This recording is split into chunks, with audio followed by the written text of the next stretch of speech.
This video will be on multiplying,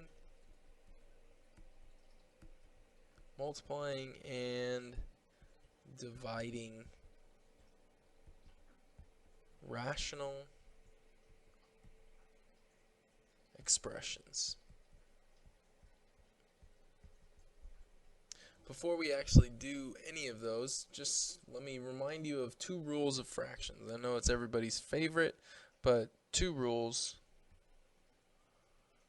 of fractions. Since a rational expression is basically a fancy fraction, let me just remind you how we do a couple things with fractions. So if I have 1/2 times 3/2, the way that we multiply fractions is we multiply them straight across. So the answer would be 3/4. And when it comes to dividing, if I had the same thing, 1/2, but instead I was dividing by 3/2, I would multiply by the reciprocal of the second one. It's always the second one. I have students ask me all the time, why can't it be the first?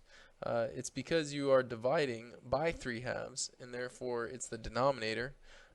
So you multiply by the reciprocal of the denominator. So 1/2 times 2/3, and the 2's could reduce to 1 and 1, and now you multiply straight across, and it would get you 1/3. And so that's how you multiply, and this is how you divide fractions. Dividing fractions, you just multiply by the reciprocal of the second. Alright, so now that you got your two basic rules down for fractions, let's get to it.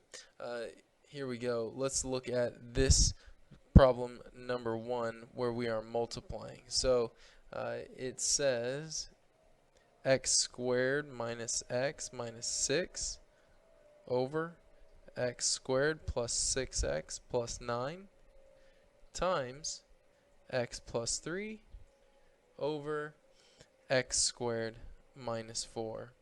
One thing that you need to know about this is if you just start reducing things that you think can reduce, like some students will think that the 2x squareds over each other can be just reduced to 1. That actually is untrue. You actually have to factor first everything that you could possibly factor, and then you can reduce, because these things are being divided, and therefore you have to have them being multiplied on top and bottom before you can actually reduce. So the top of the first fraction factors to x minus 3 and x plus 2 over the bottom of the first fraction factors to x plus 3 times x plus 3, and then times the top stays the same as x plus 3, and the bottom of the second one is x plus 2, x minus 2. Now, just as before in the other problem, if you have the same thing on numerator and denominator, you can reduce. So I have 1x plus 3 on top and 1x plus 3 on the bottom, and they reduce to 1 and 1. And then I have an x plus 2 on top and on bottom, so that reduces to 1 and 1. Now that everything's been reduced, I can multiply straight across. So x minus 3 times 1 is just x minus 3. And then x plus 3 times 1 times x minus 2 is x plus 3 times x minus 2. And if you have a nice teacher like me, he'll let you leave it like that because it's pretty much as far as you can go. But if you have a teacher who wants you to show some work, just got updated on some noisy stuff on my phone, SportsCenter. But if you have to multiply it out, then feel free to multiply it out and you just FOIL the bottom. But nothing's going to cross out. This is your final answer, and that's how you would multiply rational expressions. Make sure that you factor first, and then you can reduce similar factors. Alright, so let's check out division. So we would have, let's take for example, x squared, number 2, Oh, there it is again.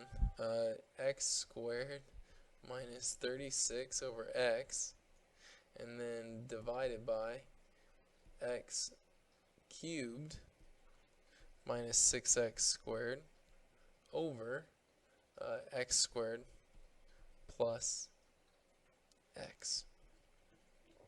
Alright, first thing you're going to do, once again, is factor. So, I'm going to factor the top, that'd be x minus 6 and x plus 6. The bottom's going to stay x. And then we would divide by, this factored is x squared, and then take out the x squared as my GCF, and then be x minus 6. And then x is my GCF, and x plus 1. Now I can multiply by the reciprocal,